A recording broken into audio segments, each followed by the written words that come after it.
Hi எல்லாருக்கும் வணக்கம். Welcome to my channel. இன்னைக்கு பார்க்க போகிறது ஃப்ரெண்ட்ஷிப் டேவுக்காக ஸ்பெஷல்.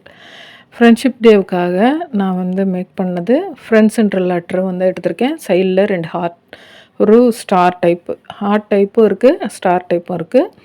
அப்புறம் பீடு வந்து 8mm பீடு தான். அது வந்து ஒயிட் கலரு, நல்லா கிறிஸ்டல் கிளியராக இருக்கும் இல்லையா, அந்த பீடு எடுத்திருக்கிறேன். இதுக்கு வந்து நான் கிறிஸ்டல் அந்த எலாஸ்டிக் கோடும் எடுத்திருக்கேன்.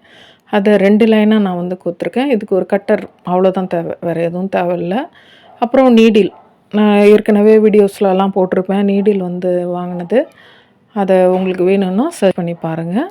அந்த நீடிலில் 2 லைனாக நான் கோத்துட்டு அப்படியே ஒன்று ஒன்றா ஃபஸ்ட்டு வந்து ஸ்டாரை கோத்துக்கிறேன். அப்புறம் FRIENDS, கரெக்டாக சொன்னேன்னா ஃப்ரெண்ட்ஸு, FRIENDS, அதை வந்து கரெக்டாக நம்ம கோத்துக்கிட்டே வரணும். இது வந்து நம்ம லெட்ரு கோக்கிறதுனால பீட்ஸோட அளவு வந்து கம்மியாக இருக்கும். உங்கள் கைக்கு வந்து நார்மலாக ஒரு 20 பீடு யூஸ் பண்ணுறீங்கன்னு வச்சுக்கோங்களேன். இதுக்கு வந்து ஒரு 15 இல்லைன்னா 14 பீடு அவ்வளோதான் தேவைப்படும். அதுக்கு மேலே தேவைப்படாது. ஏன்னா நம்ம வந்து லெட்டர்ஸை நடுவில் சேர்க்க போகிறோம். அதனால் இது வந்து உங்களுக்கு சிம்பிளாக இருக்கும். நிறையா பீடு இல்லாமல் நார்மலாக பாதி பீடு இருக்கும், பாதி வந்து லெட்டர்ஸ் இருக்கும். ஒன்று ஒன்றா அப்படியே பொறுமையாக கோத்துக்க வேண்டியது தான். பீட்ஸு வந்து பீட் பிரேஸ்லெட் பண்ணுறது ஓரளவுக்கு நான் வந்து வீடியோஸ்லாம் அப்லோட் பண்ணியிருக்கேன். இதுக்கப்புறம் என்ன வீடியோஸ் அப்லோட் பண்ணலான்னு தெரியல. பீட் பிரேஸ்லெட்டோட பேசிக் டூல்ஸு மற்ற இதெல்லாம் வந்து நெக்ஸ்ட் வீடியோவில் நான் அப்லோட் பண்ணுறேன். இதுக்கு பீட் பிரேஸ்லெட் பண்ணுற மாதிரி இருந்தால், அதில் செயின்ஸ் அட்டாச் பண்ணுற மாதிரி இருந்தால் அதுக்கு என்னென்ன தேவை, அதனோட ப்ரைஸு, அது எல்லாத்தையுமே வந்து நான் ப்ராப்பராக உங்களுக்கு வந்து வீடியோவாக அப்லோட் பண்ணுறேன்.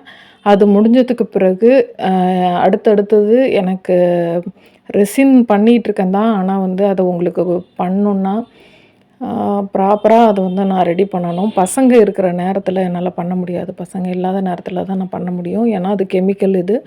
அது வந்து பசங்க மேலே படக்கூடாது, நம்ம மேலே கூட படக்கூடாது. அது வந்து கொஞ்சம் கேர்ஃபுல்லாக பண்ணணுன்றதுனால அதை என்னால் வீடியோவாக எடுக்க முடியல. பீட் பிரேஸ்லெட்டில் ப்ராப்ளம் கிடையாது. நம்ம வந்து எல்லாம் மேக் பண்ணுறதுக்கு சேஃப்டியானது. ஃபுல்லாக நான் கோத்து முடிச்சுட்டு அதை ஃபஸ்ட்டு ஒரு டாட் வச்சு கட்டிட்டு, ஒரு நாட் கட்டிட்டு, அதுக்கப்புறம் வந்து ரொட்டேஷனாக ஒரு 3-4 உள்ளே வந்து லைன் கொடுத்து நம்ம நாட் போட வேண்டியது தான். கொஞ்சம் இழுத்துக்கிட்டிங்கன்னா டைட்டாக இருக்கும். அதுக்கப்புறம் கொஞ்சம் கொஞ்சம் லூஸ் ஆகிடும். உள்ளே வந்து அப்படியே ரொட்டேட்டடாக கொடுத்தீங்கன்னா கரெக்டாக இருக்கும். அதை வந்து நீங்கள் எவ்வளோ ஃபஸ்ட்டு வந்து கம்மு வச்சு லைட்டாக கம்மை வந்து இது பண்ணிவிட்டு, அதுக்கப்புறம் கட் பண்ணி விட்டுட்டு நீங்கள் உள் பக்கமாக இழுத்து விட்டிங்கன்னா உள்ளே போயிடும்.